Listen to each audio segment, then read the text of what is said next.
We are on the day 5 of FDP hybrid program on the topic of smart materials in chemistry. I am very happy to invite and introduce our speaker, Dr. M. Satish sir, the senior scientist in Secretary. With a brief some introduction about his qualification, he completed his BSc Chemistry in Kandasamy Kandar College, Paramativelur, Namakkal under Madras University. Postgraduate studies in Gandhigram Rural Institute, Dindigul, Tamil Nadu, and completed his doctoral studies in 2006 in IIT Madras. His major research area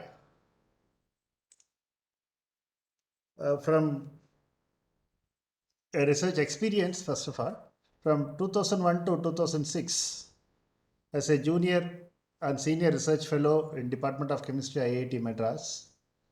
From 2006 to 2009, postdoctoral researcher, National Institute of Material Science, Japan. 2009 to 2010, postdoctoral researchers, Nano Engineer Energy Materials Group, Energy Technology Research Institute, AIST, Japan. 2010 to 2012, postdoctoral researcher, Institute of Multidisciplinary for Advanced Material, Sendai, Japan. Then from April 2012 to present, is a scientist, CSIR Sikri, Karegudi, Tamil Nadu. His research area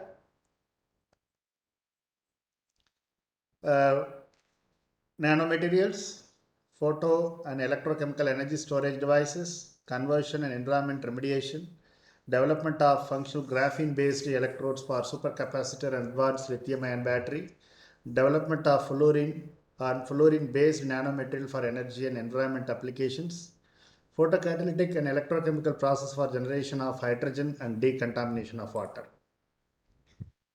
Current projects, 3 ongoing projects. 1. Solid state batteries for consumer electronics and ELVS. 2. Hierarchical composite nanostructured photocatalyst for efficient water splitting under solar light irradiation. And third one is the fabrication of symmetric and asymmetric high energy density capacitor in non-aqueous electrolyte using bio-derived carbon-carbon nanocomposites.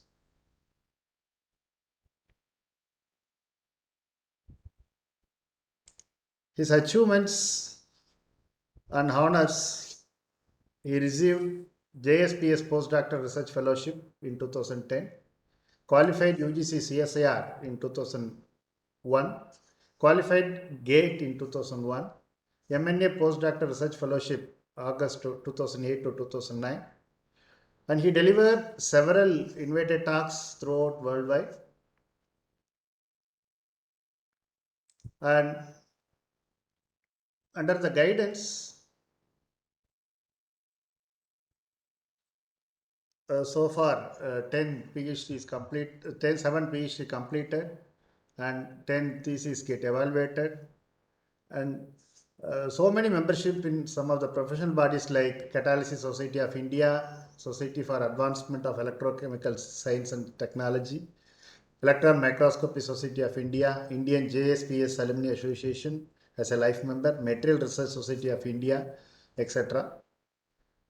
Overall, H-index 34 and Google Scholar citation 4695. With this short introduction, on behalf of management and principal of this college, I welcome you, sir, to deliver a very useful address towards smart material in chemistry.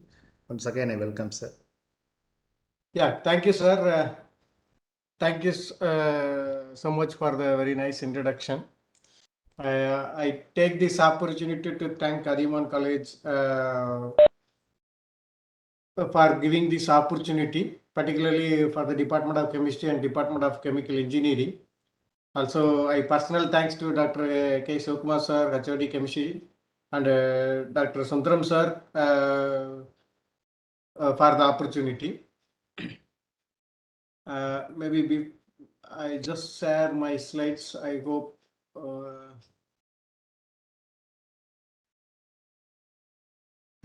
you can able to see the slides, right? Visible, sir. Okay, sir.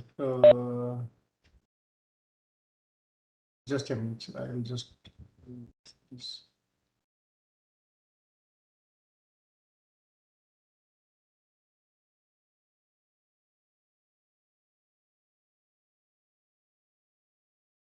Yeah, the title says this particular talk. Maybe I'll talk in brief about various electrochemical energy storage systems, particularly on supercapacitors and lithium-ion batteries.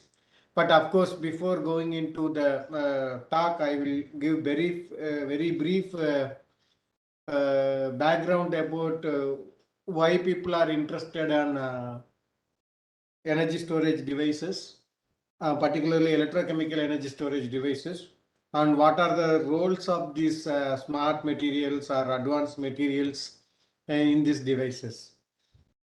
Before going to the talk, maybe I just give a brief introduction about our institute. I'm sure all of you are aware of CSIR. Under the CSIR, there are 38 laboratories. Each lab is meant for some specific applications. This particular lab is the main objective of this particular lab is to work on electrochemical based devices.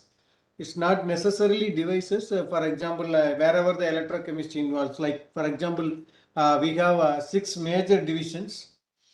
And the first one is electrochemical corrosion and material production. Here we works on corrosion in different environment, like corrosion in concrete, corrosion in marine environment, corrosion in the industry. So there are different occasions where the corrosions can occur. So all these things we will give you a solution, or we will give you a consultancy. Also we give you R&D to avoid or protect the corrosion based issues.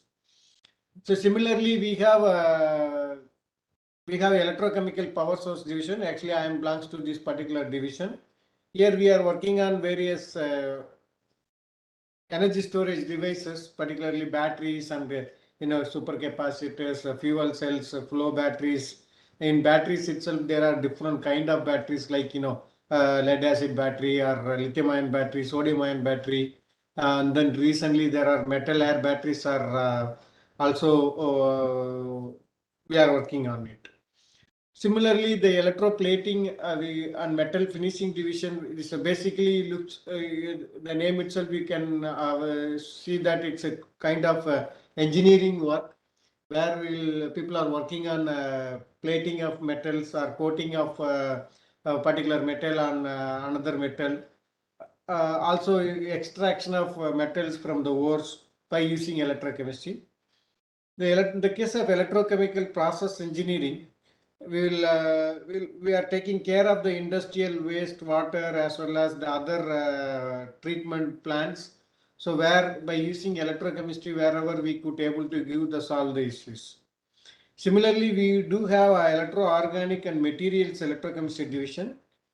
Here, the organic division is varies with the conventional chemistry department, where the core organic reactions usually people will do. But here, wherever the whatever the reactions which can assist or which can be monitored or which can be facilitated by the electrochemistry, that kind of reactions we will do it. Similarly, materials will design and develop various novel materials for various applications in batteries or electrochemical sensors, all these things. So in the last one, that electronics and electrocatalysis, we work on development of various fundamental aspects. There are a lot of contribution to the world for in the fundamental aspects from this particular division. So where sensors and other bio electronics, all these bio-based systems have been done on here. So with this introduction, I also just give you one more information that may be useful for some of your master's course students, or where there is an opportunity. They can come and stay at the CSIR Sikri, not necessarily at CSIR Sikri. Any of the CSIR lab, they can go. They can stay there for 3 months or 6 months or even up to 1 year, based on their final year project requirement. In most of the case, people used to stay for 3 months. Of course, we have a selection process. Basically, they should not have any arrears or minimum 70% marks or 65% marks in their up to the third semester or up to the second semester. Uh, then they have to apply through proper channel. In the sense, the application has to be forwarded by the head of the department. And then once we receive these applications, and then we will able to select certain students, and then we'll give opportunity for them to work on CSA secret. So this will be useful for the students who is really looking for going for higher studies, particularly in PhD or any other industry. They can get some very good exposure to the research. So if some of your students is interested on this, please ask them to apply for this. Earlier we used to have deadlines in November as well as the March to accommodate the students during winter and summer session. But recently we lift up that they can apply at any time. They can do their project based on their the vacation as well as their availability. But the only thing is they should stay here minimum period. Otherwise, it's difficult for us to support them.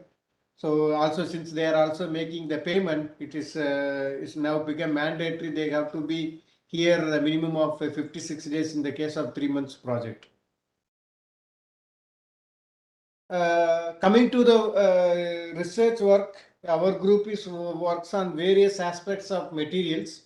Basically, we are a material scientist. Rather than the electrochemist, I can claim like that.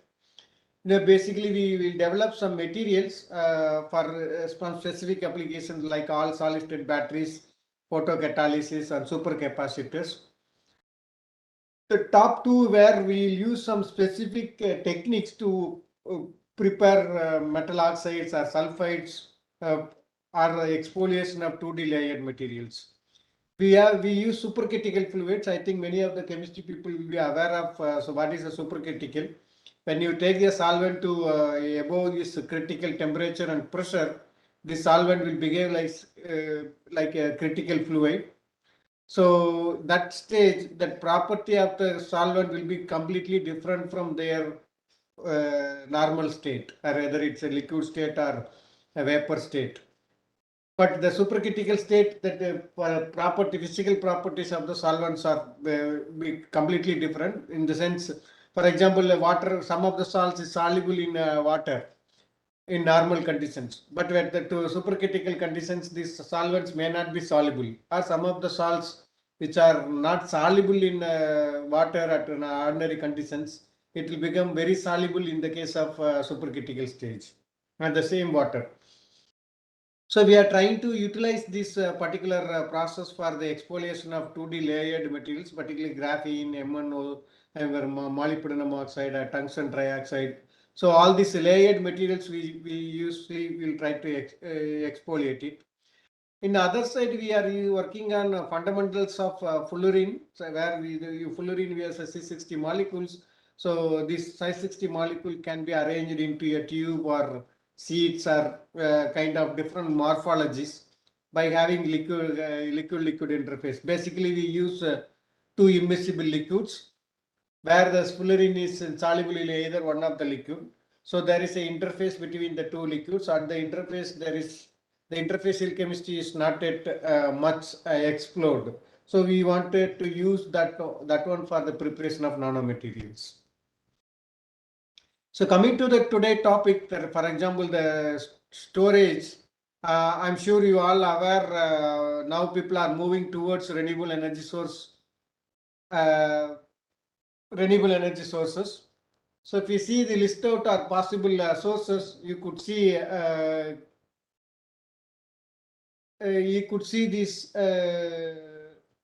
these are the prominent sources, starting from solar photovoltaics or solar thermal power or wind energy or hydropower or biomass or ocean energy or waste to energy. Basically, if you see the biomass, ocean energy or waste to energy, they are very, their contribution is already minimum. Also, if you want to increase their capabilities, there is a limited scope, or maybe I can say there are a lot of technology involved or a lot of cost is involved. So increasing them into the very viable and large quantity may be a issue. Whereas in the case of hydropower and wind energy, we are already enjoying this. For example, the hydropower, there is not much possibility to increase the hydropower maybe for another 10 or 20 fold. Maybe we, instead of the whatever we can do is maybe 10 or 20%, maybe we can increase the efficiency. But since there are limited water sources and then limited dams, so we cannot increase huge. Whereas in the case of wind energy, again this wind is not a constant, so it may be good for several months in a year. Even in the months or a day, there is a lot of fluctuations, and most of the time it's evening time it will be very windy, and morning time most of the time it will be very calm. So in the sense, you cannot make a very continuous production of electricity. So we need some kind of or either storage system or a kind of backup to support this system. Whereas coming to the solar has been explored very long time, and then in very large quantity, and then even you all are aware this case these days is some of the time it's a very essential that all the government institutions has to make their 10% or 20% of their consumption by the solar panels. Because the solar panel cost is coming down every year. Also, the conventional cost for the electricity is also going up. Maybe I'll just tell you some of these values, then it will be easy for you to understand. So, for example, our energy consumption map, if you check it, our renewable is only 5%.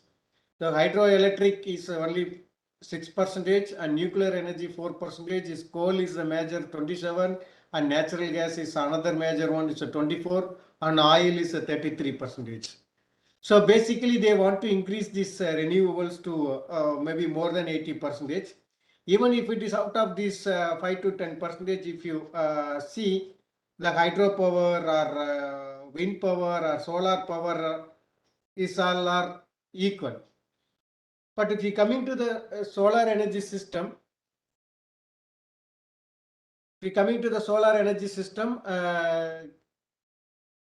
I just give you some numbers, then it is easy for you to understand.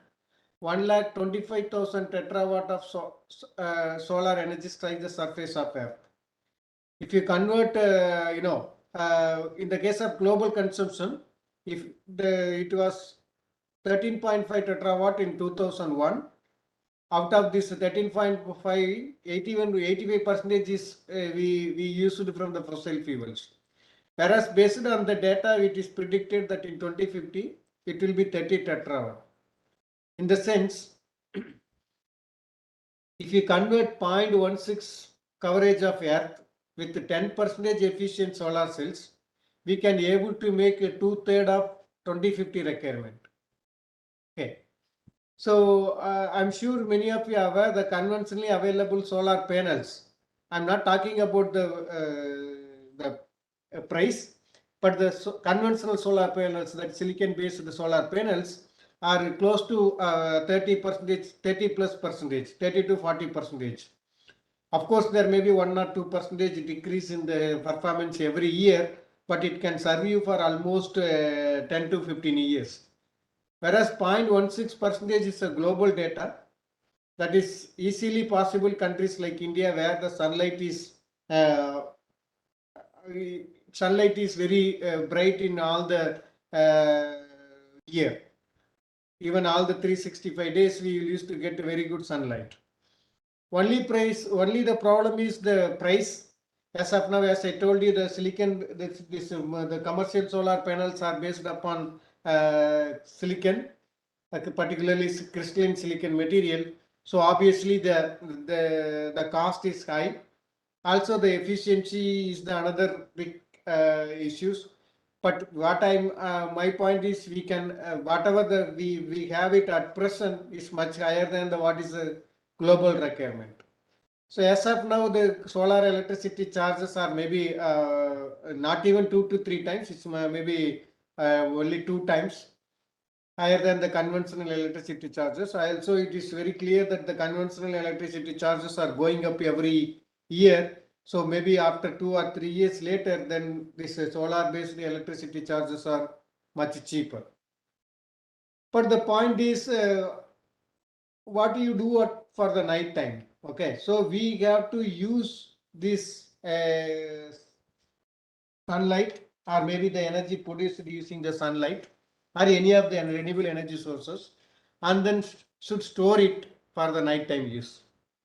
For the storage, we have few options, like for example batteries, capacitors or supercapacitors, hydrogen energy, fuel cells and solar cells. Here the fuel cells and solar cells are not a storage device. This is a conversion device.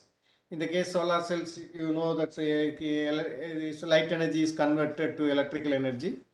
Whereas in the case of fuel cells, the chemical energy will be converted into electrical energy. And batteries, again, there are different kind of batteries, primary batteries and secondary batteries, and then other like metal air batteries. Also, capacitors and supercapacitor, I will elaborate in the coming session. More importantly, before going to this, we will touch on this hydrogen storage. People will be worried about why hydrogen comes in this particular category. Since you all aware, hydrogen has a great potential as one of the energy storage medium. Not only a fuel, it's an energy storage medium. Why hydrogen is, this is lightest element and most abundant. Unfortunately, not in the free form. It exists in the form of methane or water or any hydrocarbons. If you take it, the hydrogen is unavoidable. It's a colorless gas, odorless, non-toxic, non-carcinogenic. So it's very easy to, or maybe there is no issues on using this. And coming to the other energy side, this is one of the best energy carrier. I will give you the value in the next slide. Then maybe you will get convenience. It's a carbon free. When the hydrogen burns with oxygen, it will release energy plus water. There is no carbon dioxide or carbon monoxide or any kind of carbon footprint to the environment. So it's environmentally it is very acceptable fuel. But unfortunately, though the hydrogens release energy and water, there is no carbon dioxide or carbon footprints during the utilization of hydrogen.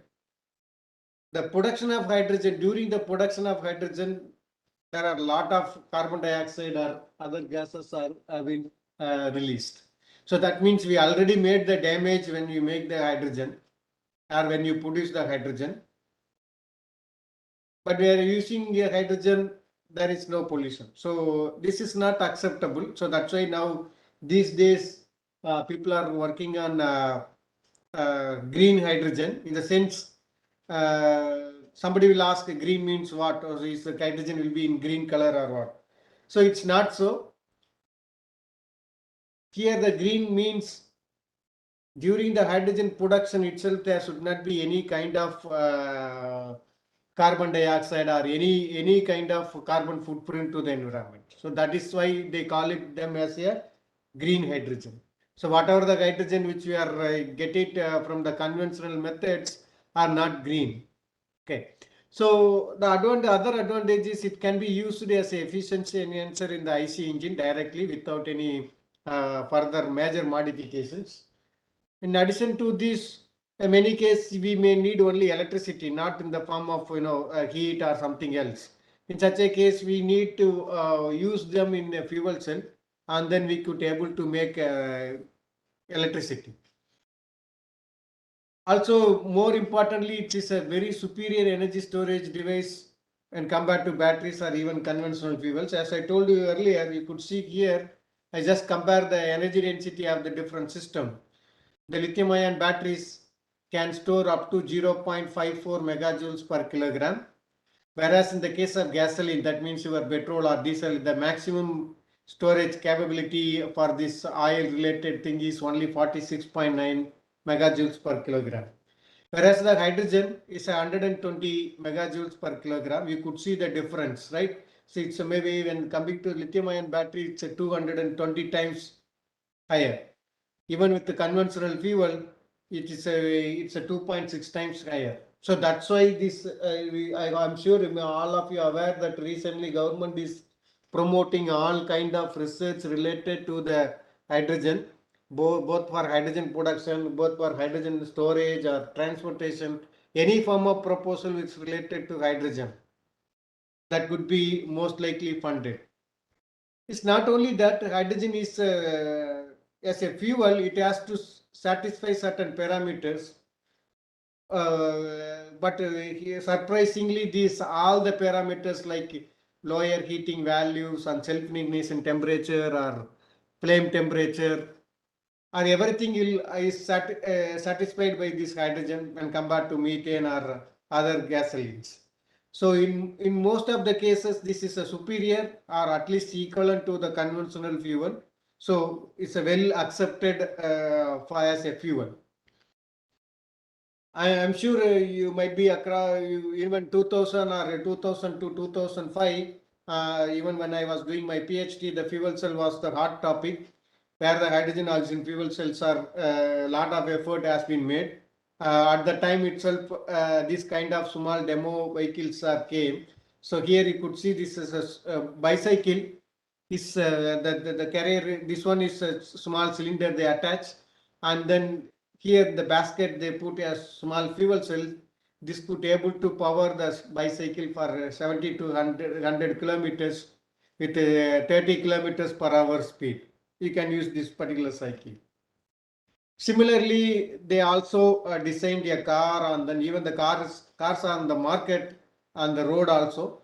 So they basically they put the hydrogen cylinders, and then as like our LPG cylinders, this hydrogen cylinders is used to store the hydrogen gas. Not limited to only bicycle or car, even they have demonstrated bus, even there is a train, or even the Boeing aircraft has been demonstrated using hydrogen oxygen fuel cells. So after a certain time, there was, the focus was something different. Then the people are moved to other systems, and now again recently they are going back to the same systems. So this is one of the live example where in Japan in the highways they have the solar panels over there. Okay, the solar panels take the sunlight as split. The sunlight energy is used to split water into hydrogen and oxygen.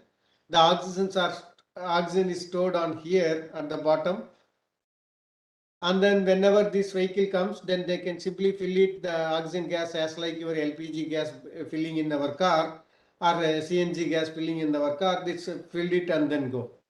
So here the only investment is your panels.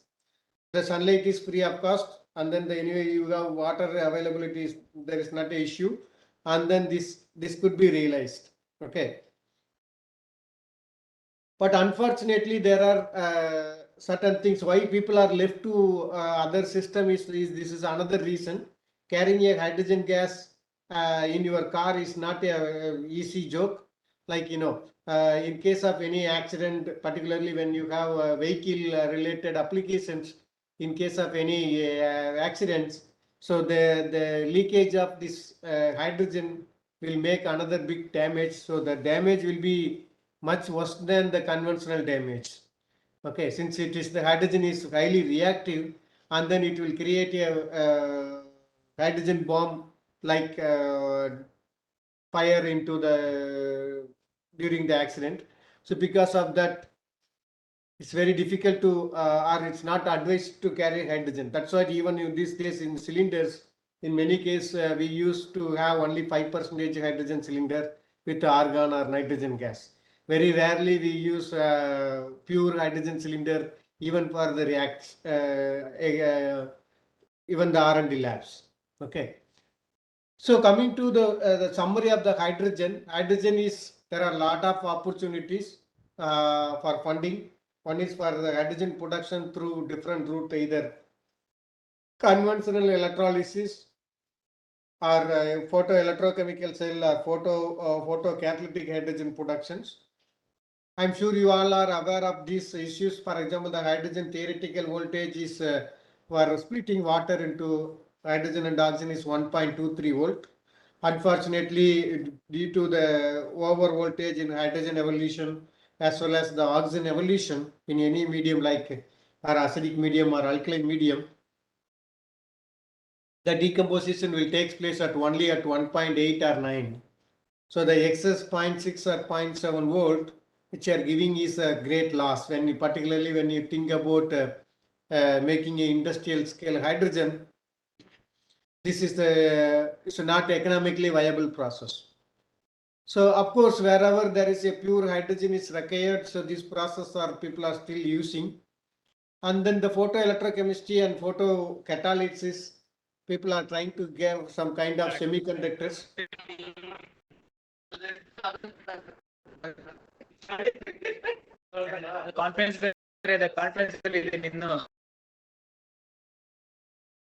Hello, is there any doubt? Sir, no, sir, there's a no interference, sir. Please continue, sir. Yeah. So this case, you can focus on hydrogen production by either by electrolysis or photocatalysis or photoelectrocatalysis. And second important thing is, as I told you earlier, people are working on materials, various advanced material or smart materials to store hydrogen instead of carry as a gas cylinder.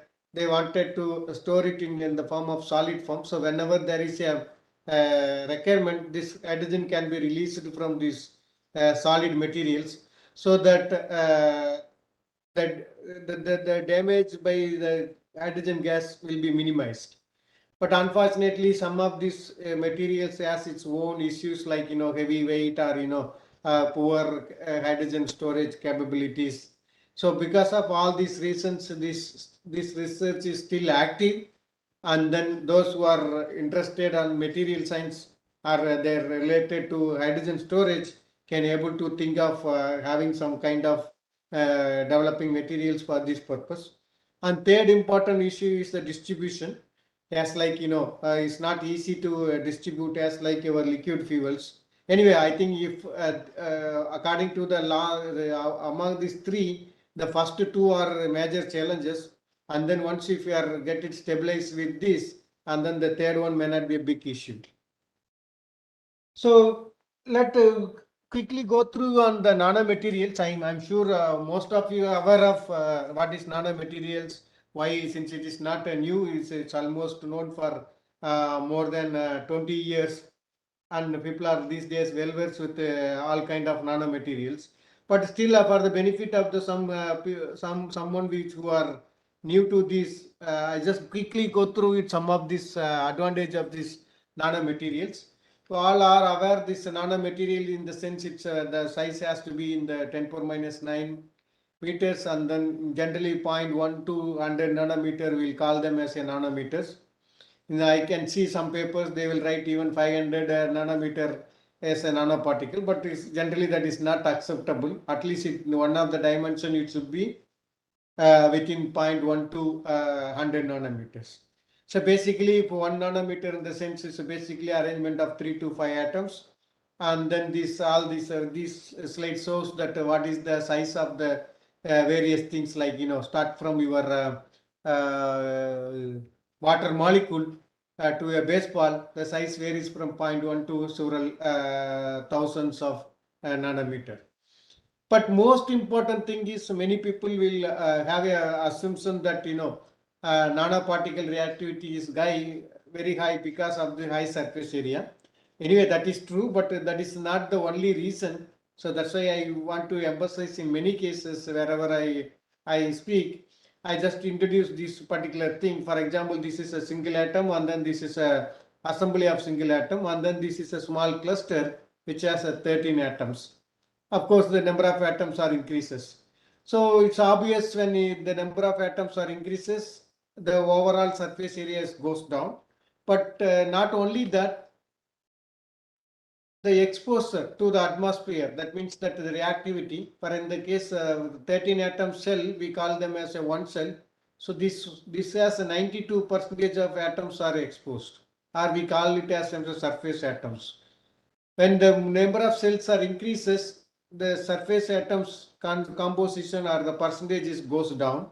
So that what will happen is the reactivity also goes down. That is one reason. The other good reason is like, not only a surface area, the exposure of these things. When you have maybe I'll just show you in the next slide. But before that, maybe I'll give another example how this performance varies when the size is decreases. For example, when I reduce the size from 10 to 5 nanometer or 4 nanometer, there was not much change on the melting point. Whereas between 4 to 1 nanometer, the melting point is drastically changed. So here that is, I just give you some of the example. This is just one example for increasing the surface area, where if I have a 4 centimeter cube, I cut it into 2 centimeter, and then the surface area can be increased from 96 to 192. Whereas the same cubes, I can cut it into 1 nanometer, and several thousands of centimeters squared I can able to get it. So this is a known fact. But the unknown fact is, many cases the reactivity will be something different, particularly in batteries when you deal with the electrolyte. Many cases nanomaterials are not so excellent, or not so giving excellent performance because of the high reactivity or maybe unwanted reactions. For example, if we take this cube, we have a bulk atoms, we have the atoms on the surface, I mean on the faces, there are 6 faces. Also there are atoms on the corners. Also there are atoms on the edge. So though the material is same, the atoms on the bulk will be different from the atoms on the surface. Atoms on the surface or the faces will be similar, different from the edge. The atoms on the edge will be different from the atoms in the corner. So same material, I have different orientations. The corner, the edge materials and corner atoms, also the surface atoms or bulk atoms. So I have already created 4 or 5 different kind of atoms in the same material. When I cut it into several pieces, I'm not only increasing the surface area, I'm also creating more edges, or I'm also creating more corners, so that the reactivity will be something different. Most of the case, I'm sure that you all are aware of that. These corner atoms or edge atoms are not completely saturated. So this is, there will be a lot of dangling bonds. So because of this dangling bonds, the reactivity will be very high, or maybe sometimes it is unwanted reaction will take place. The same concept has been later used for the exfoliation of graphene, where the graphite has been used and then this has been exfoliated into a single layer sheet, so that the surface area and the number of edge atoms and corner atoms, all this has been increases. Maybe I will come to this part little later. Also in the case of semiconductors, we all are aware when you reduce the particle size, the band gap is increases or decreases depending on the size. And then basically we can also able to create different colors for different size materials. So these all are known fact. Now how these nanomaterials can contribute into the batteries or supercapacitors, so we'll just keep this some of these fundamentals. When with the later slide comes, we'll use some of this concept there for better understanding of these materials in energy storage devices. So with this background, we will move into the energy storage devices. Now we are aware of why we we need to go for renewable energy sources. If among the renewable energy sources, what are the sources are promising? In such a case, where we are and where to go, and even such case, what kind of materials can be used. So once if I am successful in energy production or maybe conversion, then how do you store it for the other remote use? In such a case, we have several options like batteries and supercapacitors or conventional capacitors. Again, the fuel cells also there. Here, in the case of batteries, as I told you earlier, there are different kind of batteries that also we will see. But I want to show you some of the basic difference between the batteries and capacitors or supercapacitors. Both has stores electrical energy in the form of chemical energy. But one has very high energy density, the other one has very high power density. So we should understand what is energy density, what is a power density. Then it is easy for us to understand why we need two different kind of or two different category of devices. Okay. So the energy density means how much amount of energy I can store in the system or in my device per kilogram or per meter squared, or that is a different issue. Okay. So this is like how much quantity, that is more important. Whereas the power mean how fast I can store, whether for 1 kg or 1 centimeter squared or 1 meter cube or whatever it may be, the area which we are taking this, the same area, how fast I can charge or how fast I can discharge. Okay, that is called the power. So the power density for the capacitors and supercapacitors are very high when compared to batteries and fuel cells. Unfortunately, the energy densities are very poor. Okay, this is a logarithmic scale where you could see, this batteries has also suffers from poor power density. So I'm sure what it is clear for you to understand what is power density and what is energy density. Maybe I will give you some more examples in the coming slides to understand it in more different manner. And coming to the batteries, I'm not going to the much about the batteries. Maybe I will just tell you how this lithium-ion battery works and why there are different kind of issues these days we are facing it, and how these nanomaterials can help for that. Before that, maybe I'm sure you all aware that batteries has two different major classifications. One is primary, the other one is secondary, or rechargeable or not rechargeable batteries. Okay. So this after one time use, you have to dispose it. In the case of secondary batteries, you can recharge in several times. Again, within the battery, there are different kind of batteries. For example, even the rechargeable batteries, we have lead acid batteries is the most commonly used. Okay. And then rechargeable alkaline batteries, lithium metal polymer batteries, and lithium ion batteries, and nickel metal hydride batteries, nickel cadmium batteries, and nickel zinc batteries. So why we need these kind of different batteries? Why not one single battery cannot solve all our requirement? Again, this energy density and power density comes into the picture.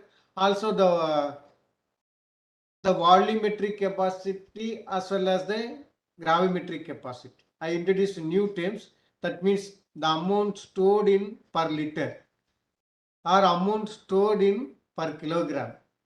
Okay. So in the case of lead acid battery, it's a heavy. I think we all are aware of it. Also the volume is also is less. In the sense, also the energy density stored in the system is very, very low. But it's a very rigid system. We can use it for various applications. Okay, that's why I think in India, without lead acid battery community will not be there. Okay, we use that much lead acid batteries in our day-to-day activities. Of course, when you go from here to here, both your volumetric density as well as the gravimetric density of the batteries are keep increases, but still it is as I told you earlier, the common point is suffer from the poor power density. So lithium is one of the hot topic these days. Again, this is a third element. So the most light element. Okay, and then it's like it's also so like sodium and potassium. These all are preliminary. I think for chemistry, I no need to give any introduction about lithium. In the case of lithium-ion battery, people will think that there is a lithium in the form of metal. That is not true. In the lithium-ion battery, there is lithium-ion battery. There is no metallic lithium. Okay. So we have two electrodes. One is a positive, the other one is a negative. One side you have a lithium cobalt oxide. This is an oxide material. The other side you have a graphite. Okay. So maybe I will show you some of the examples. Then maybe it may be easy for you to understand. So this has various advantages, like among the rechargeable batteries, lithium ion battery has a high power density, and then the voltage is also very high. It's a long shelf life, was only a 5% discharge per month. So that's why even if you buy a new mobile phone, even though it is a stock for 3 or 4 months, you could able to switch on when as soon as you buy it. I'm sure these are the various physical appearance of these lithium ion batteries which use in mobile phones as well as the laptops or the cameras.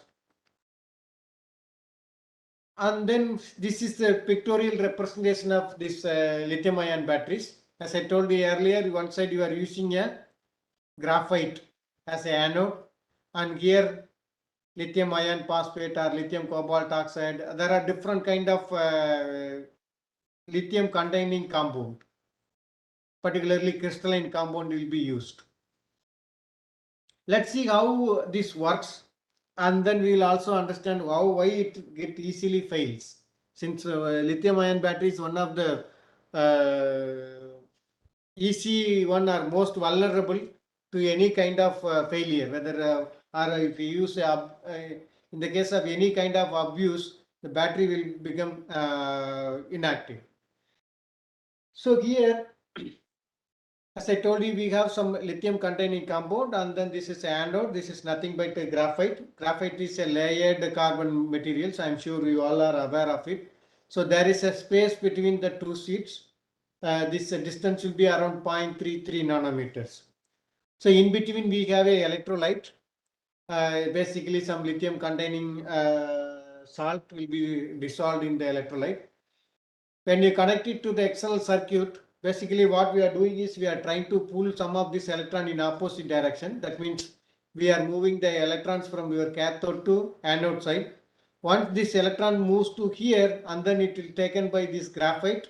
So since this is a completely the graphite is a 2D layer materials, that this will go to the cloud of this electron cloud. So once this electron goes here, and then one lithium will become a Li plus. Okay, so this Li plus has to move towards this through the electrolyte. The electron move through the circuit, that the ions will move through the electrolyte. So this will be surrounded by this your electrolyte, and then it moves here. Once come here, again this lithium will go and get intercalated between the two sheets. So how much amount of lithium I can able to intercalate is the theoretical capacity of the any anode or any cathode. In the case of graphite, the theoretical capacity is 372 milliampere hour. You can simply calculate, in your mobile phone these days. I think I'm sure it's a 4,000 to 5,000 milliampere hour battery we are using it.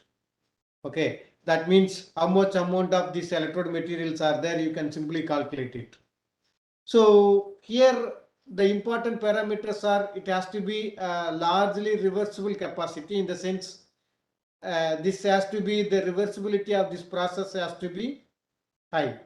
For example, once all this lithium ion comes here, now that means that I have completely charged my battery. Now I remove the external circuit, I connect with some load. This electron go back to here through the external circuit. Similarly, this lithium ions again will come back to the work compound. So this is one charge, one discharge. So that means this has to be highly reversible, and then this profile, that what voltage it goes here and what voltage it should come here, this should be desirable to achieve high potential.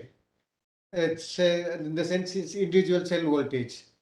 So long cycle or calendar life, easy processing, and compatibility with electrolyte and safety, low cost, all these parameters comes here.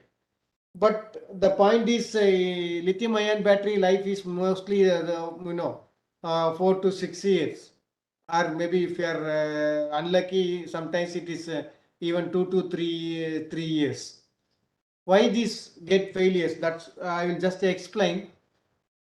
The same image, the previous image, I just put it in different way here for the simplicity to explain you why this get failures occurs in the case of lithium ion battery.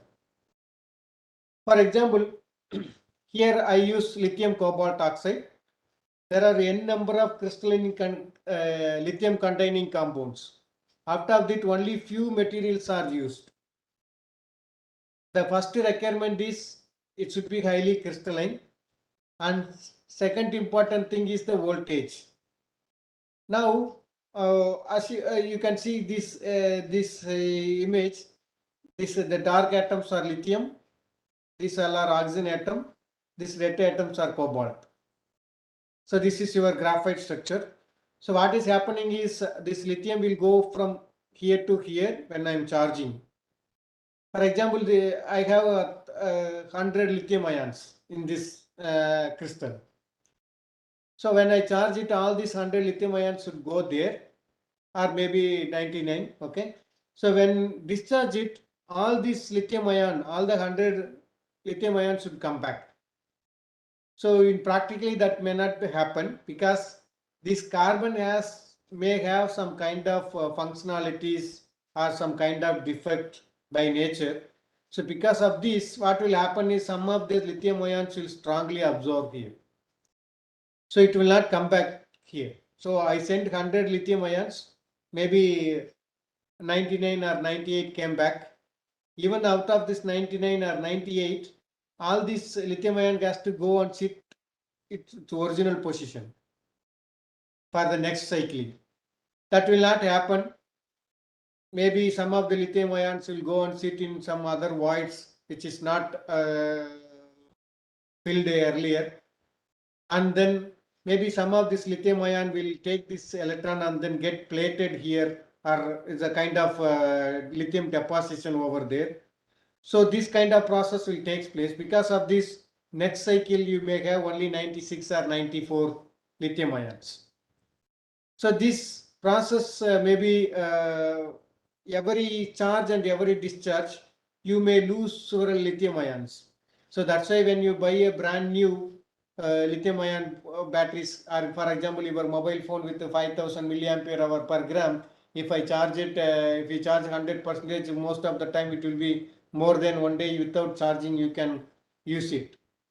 But the same battery is when after 2 or 3 years later it shows 100% charge, but within a day or within 3 or 4 hours use, it will drastically come down.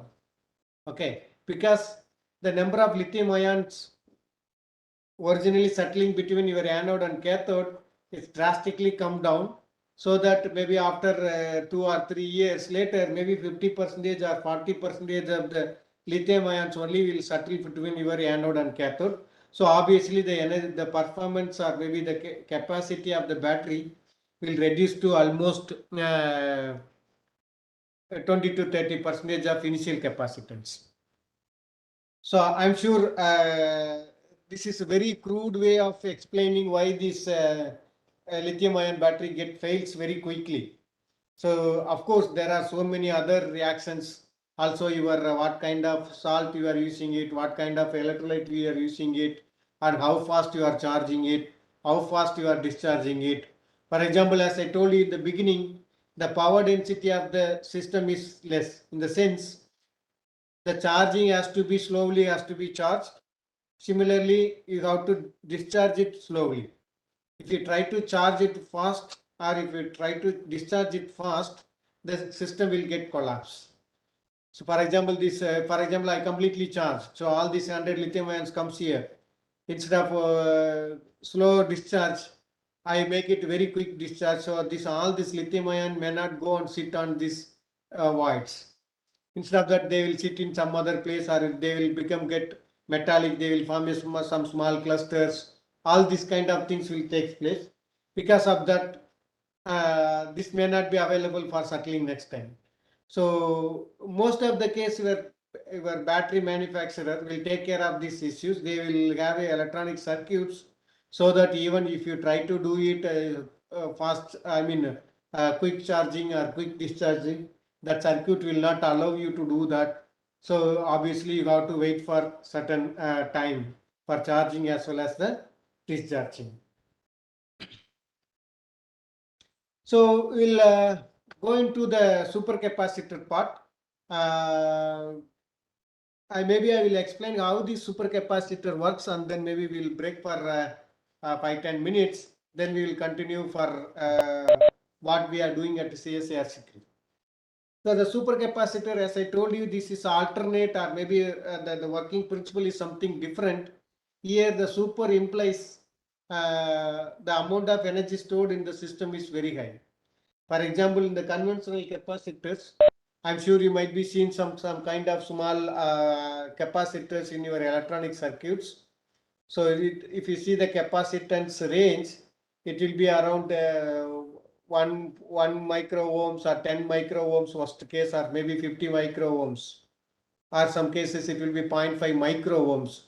So that means a 10 power minus 6. So here what we are talking about is 100 farad or 1000 farad capacitors, in the sense 10 power 2 or 3. That means 10 power 8 times or 9 times increment in the energy. So that's why we call them as a super or boost capacitors or ultra capacitors. There are so many names for these super capacitors. So here the advantage is it can able to store and release charges in a very short time. So that's why the power density is high. Also, it can be used wherever there's short time backup power requirement or huge power requirement. This can be used. Like for example, the forklift or any kind of emergency operation. So where suddenly you need a huge amount of power. So these days, these supercapacitors are effectively used in the case of hybrid energy devices, so that in electric vehicles or memory backup, all these things, these supercapacitors are used. So these supercapacitors are maybe it makes a bridge between your conventional capacitors and batteries. Maybe I will show you some slide, then it will be easy for you to understand. Now I explain how the supercapacitors works. For example, conventional capacitors, I'm sure you all are aware that there is a metallic plates, both top and bottom. In between there is a dielectric medium, there is a insulation. Okay, they used to have it. The metallic plates are very heavy. Also the surface area maybe 1 centimeter squared or maybe a few centimeters squared only we could able to get it. For that itself we have to get several grams of metallic plates. Whereas here we are replacing this top and bottom metallic plates with highly conductive metal oxides or carbon, anything, any material can be used. Only thing requirement is it should be highly conductive, it should be high surface in area. So these two metallic plates are replaced with this material, and then instead of dielectric medium, here what I am doing is I just take a simple filter paper which we use it in our laboratory, and then we'll soak it with some sodium chloride solution or any salt solution, that is fine. Okay, now already I made my capacitor ready, a super capacitor ready.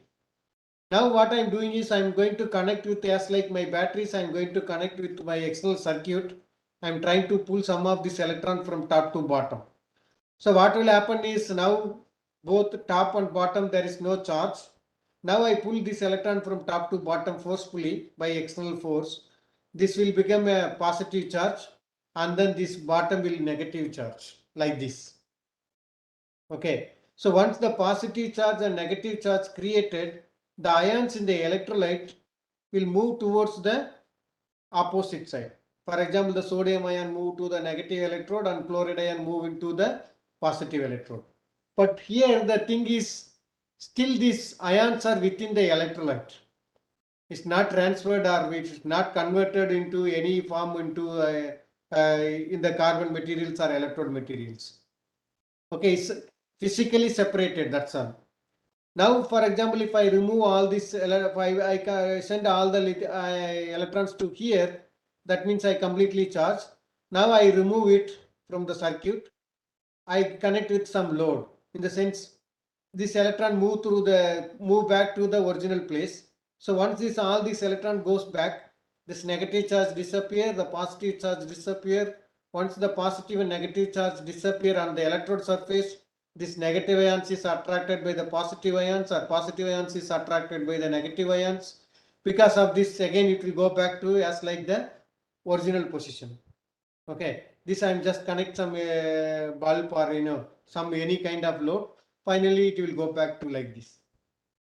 So already I made any one kind of charge and discharge, but I did not physically disturb this system as like batteries, where I have done a lot of movements like this lithium is moving from here to there. Here also the ions are moving, but not transferred to any electrodes. It is still within the electrolyte. Only it is absorbed on the surface. Now the question is, how do you increase the energy density?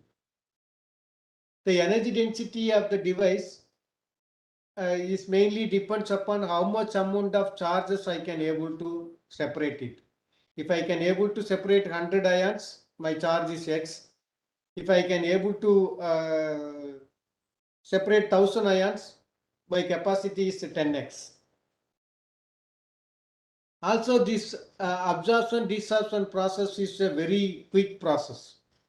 Okay, it's not slow process. I can do it at any rate.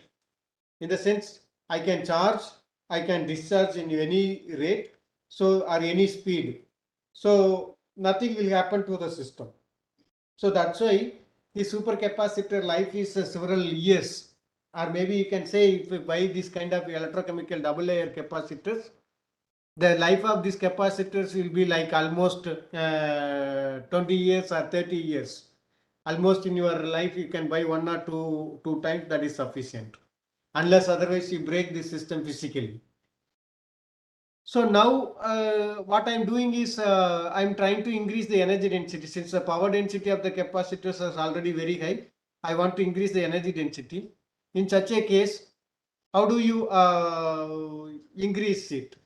So this can be done by increasing the surface area of the material. Then only I can able to separate more charges.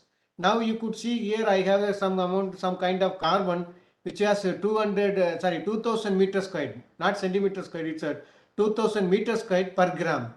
Whereas even for 1 centimeter squared or 2 centimeter squared surface by metal, I need several grams of material.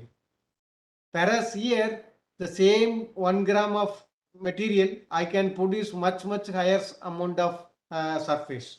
So obviously my energy density can be increased. So that's why in the conventional case, which only in microfarad, now the supercapacitors are several hundred farads or 1000 farads. That means a 10 power 8 times increment in the energy storage. So, but whatever I have discussed so far is a electrochemical double layer capacitors. But there is another capacitors called pseudo capacitors.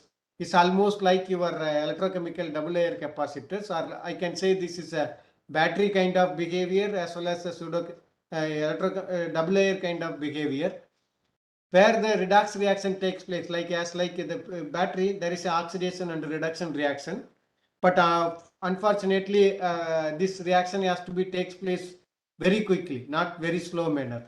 So it should be very fast and should be highly reversible. So only few atom thick materials can be involved. For example, I have 1000 layers of materials in my electrode. Only 2 or 3 layers materials in only first 2-3 layers will contribute to this. So the rest of the material will be bulk junk. So if I have effectively only 2 or 3 layers of material, then all the material will be effective for this pseudo capacitors, then the energy density will be very high. So basically some of the transition metal oxides or some of the conductive polymers can be used, or this are very well explored for supercapacitor application.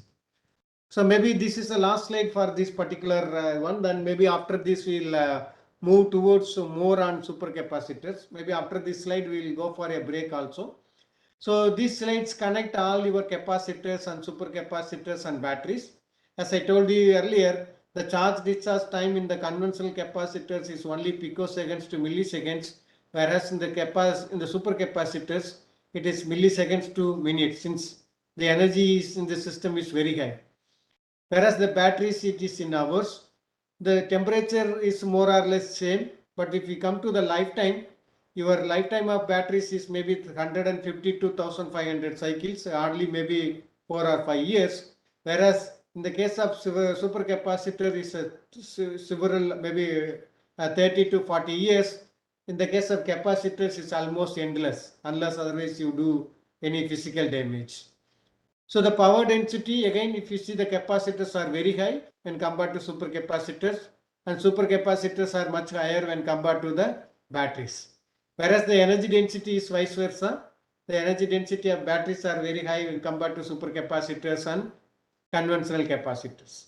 So these are the weight range. You can see the weight of the capacitors are 1 to 10 grams, whereas in the case of supercapacitors are hardly 1 to 2 grams, whereas in the case of batteries hardly it will be very it will be in kilograms.